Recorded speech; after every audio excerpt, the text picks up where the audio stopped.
pessoal, esse é o canal Teologicamente Falando. Estamos aqui mais uma vez. Meu nome é Fabrício, aqui do meu lado estou com meu amigo e irmão pastor Jair. E hoje nós vamos falar a respeito da igreja dividida. Ninguém é de ninguém. Se você quiser depois acompanhar o texto, 1 Coríntios 1, versículos 10 ao 31. É isso aí, esse tema ele traz uma certa importância porque é um tema muito atual, né? Nós vamos entrar bastante falando dos dons, que o propósito dos dons é unir a igreja, embora a diversidade é grande, mas os dons vêm para unir a igreja. Só que os irmãos de Coríntios não entenderam essa questão da unidade, né? Dentro da diversidade. Então o apóstolo Paulo ele já começa parte desse capítulo falando sobre os irmãos que falavam: eu sou de Paulo, eu sou de Apolo, eu sou de Cefas, outros eu sou de Cristo. Então o apóstolo Paulo repreende esse espírito falando que Cristo não está dividido. Então ele percebe que dentro da igreja de Coríntios existiam partidos, como se fossem partidos políticos dentro da igreja. Eu disse nós dissemos, na verdade, no início da carta, que existia uma herança, né? No meio do povo, herança de correntes filosóficas. Uns eram simpatizantes de Sócrates, outros eram simpatizantes dos sofistas, que eram filósofos itinerantes da época, que gostavam de debate, procurava debate, né? E essas correntes filosóficas da época trouxe uma certa herança para esse pessoal que aceitaram Jesus como Salvador. Eles trouxeram essa herança para a igreja.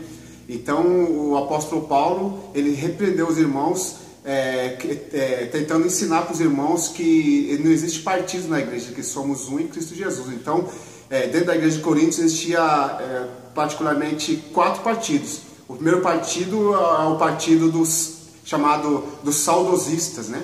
Esses partidos chamados dos saudosistas é aquele partido que nós sabemos que Paulo fundou a igreja de Coríntios, ele foi o pioneiro ali, e esses irmãos faziam parte dessa primeira safra de crentes, e eles se orgulhavam disso, de terem sido alguns batizados pelo apóstolo Paulo, discipulado diretamente por ele, convivido diretamente com o apóstolo Paulo. Então eles estavam com saudades dessa época e exaltavam Paulo acima dos outros. E isso o próprio apóstolo Paulo reprovou, porque esse não é o Espírito.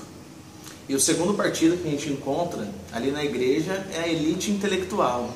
Se de um lado tinha seguidores de Paulo, do outro lado tinha seguidores de Apolo também. E Apolo, a gente sabe, ele foi um grandioso erudito, conhecedor das escrituras, um homem muito eloquente. Então aqueles que eram mais intelectuais, que julgavam saber mais que os outros, seguiam o Apolo, porque afinal Apolo estudou na escola de Alexandria, uma escola que formava muitos intelectuais. Então quando as pessoas ouviam Apolo expor as escrituras, Apolo falar com eloquência, todo mundo começou a seguir esse camarada também, a elite intelectual. Curiosamente, Paulo ele usa uma ironia justamente para ir contra essa elite no capítulo 6 da carta. Como foi dito, né? Partido intelectual é aqueles que julgam saber mais que os demais. E o apóstolo Paulo, em dado momento da carta, ele diz o seguinte: olha, vocês não sabem que sois templo do Espírito? E essa expressão, vós não sabeis, é justamente uma ironia que Paulo aplica para esse grupo que se achava os mais sabedores. Se eles sabem tanto, como que eles não sabem que são templo do Espírito e por causa disso precisam viver em pureza e em santidade? E também ao citar, uns dizem que são de Cefas, que seria Pedro, no caso, dá para perceber que também existia um grupo um partido legalista, chamado Partido Legalista, que era composto de crentes judeus que ainda estavam presos pela lei. Na verdade, esse partido foi um dos partidos que deu mais trabalho para o apóstolo Paulo, porque eles não conseguiam ainda desvincular-se da lei de Moisés. Uma prova disso é que o apóstolo Paulo ele teve que se desdobrar para falar sobre carne sacrificada ao ídolos, porque existia bastante confusão nessa área. Uns comiam tudo que havia no mercado, outros não, porque era sacrificado os ídolos. Então os crentes judaizantes, eles ainda não tinham uma consciência tomada pelo Evangelho ao ponto de saber discernir as coisas, eram meninos ainda. Então provavelmente, isso não é certeza, mas provavelmente Pedro tenha passado por lá. Eles se gloriando por fazer parte da aliança do Antigo Testamento.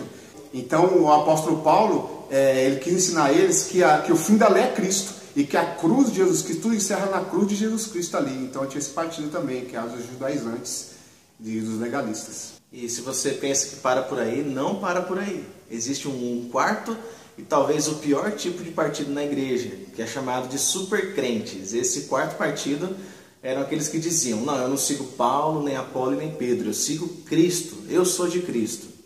E esses irmãos, infelizmente, eram os mais orgulhosos da igreja, porque ao passo que os outros seguiam homens, eles seguiam a Cristo, o Salvador do mundo.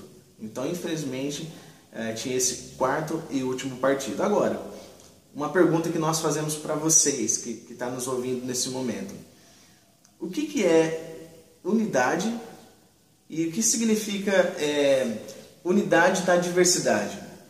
As pessoas costumam pensar, por exemplo, que é totalmente errado uma pessoa discordar de um outro irmão na fé em assuntos secundários. Mas na verdade não é errado. Se a gente parar para pensar, existe uma diferença muito grande entre unidade e uniformidade.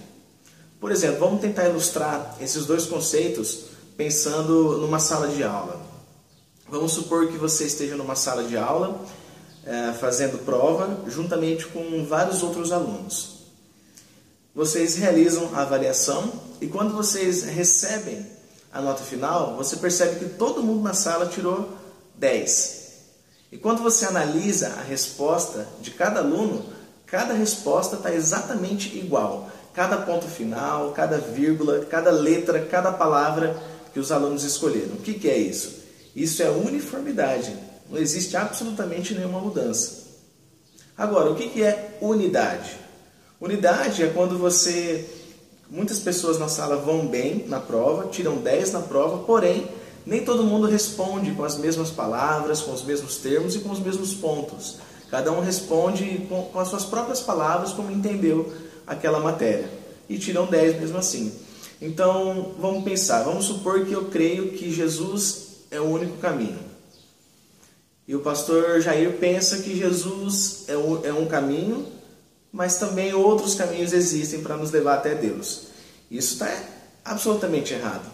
Isso deve necessariamente causar uma certa divisão entre nós. Agora, se eu penso que o dilúvio foi parcial e o pastor Jair pensa que o dilúvio foi universal, isso é uma questão secundária. Isso não vai dividir a nossa vida. Então, existe uma diferença muito grande entre essas duas palavras. A uniformidade não é obrigatória, agora a unidade sim.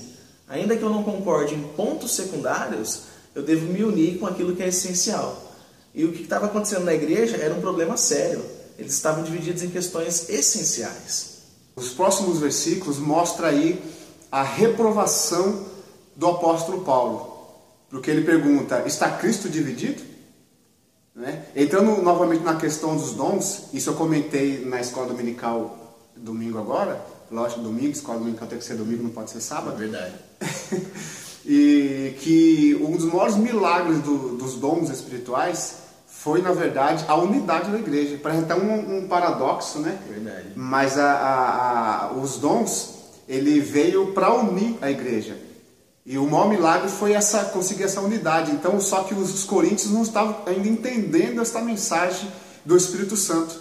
E o apóstolo Paulo, ele se desdobrou em tentar colocar na mente dos irmãos que nós fomos todos unidos na cruz de Jesus Cristo. Porque Cristo não está dividido, pelo contrário. A cruz de Jesus Cristo, o próprio Jesus falou assim: quando o Filho do Homem foi levantado, atrairei todos a mim.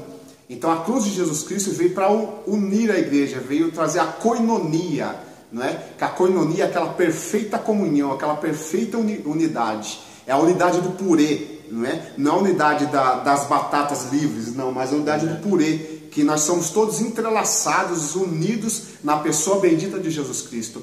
E a igreja de Coríntios ainda não tinha uma maturidade suficiente para perceber que ninguém é de ninguém. Todos somos de Jesus, unidos na mensagem da cruz e unidos debaixo das potentes mãos de Deus por meio de Jesus Cristo, nosso Senhor. E se Jesus está dividido, não há nenhum sentido para a igreja. É legal porque Paulo ele usa uma expressão bastante forte que significa, em outras palavras, olha, Jesus por acaso está rasgado no meio, dividido um pedaço para cada lado? De maneira alguma, Jesus não está separado dessa forma. Ele não pertence 10% para um irmão, 20% para o outro, 30% para o outro, e assim por diante. Ele é integral para cada membro da igreja. E da mesma forma, cada membro deve se doar integralmente para o outro e para Cristo também. Porque se Cristo está dividido, não faz sentido a gente se reunir semanalmente na igreja, não faz sentido o Evangelho. Ele veio justamente para unir gentios, judeus, gregos, não há mais nenhuma barreira que divide. Então, enquanto a igreja de Corinto estava criando barreiras, eles estavam cometendo um pecado absurdamente errado aos olhos de Deus. Então, nós precisamos cuidar para que não haja esse tipo de divisão hoje em dia também, porque nós sabemos o que acontece. Sempre que aparece um líder que tem bastante influência, seja na televisão, seja nas mídias, ele atrai muita gente para si, acaba criando uma divisão no corpo de Cristo, que é uma divisão doentia, uma divisão maligna, e não pode ser dessa forma, porque Cristo não está dividido, nem está rasgado em pedaços. O importante é entendermos que tudo se converge em Jesus. Essa foi a mensagem central do apóstolo Paulo nesse primeiro capítulo, dizendo que não somos de Apolo, não somos de Pedro, não somos de Paulo, somos de Jesus. Porque a cruz de Jesus Cristo nos uniu em uma só fé e uma só comunhão. Então a gente fica por aqui, pessoal. Se vocês gostaram do vídeo, não deixem de curtir, nem de compartilhar. Próxima semana a gente tem vídeo novo. Toda semana nós estamos colocando um vídeo novo aí.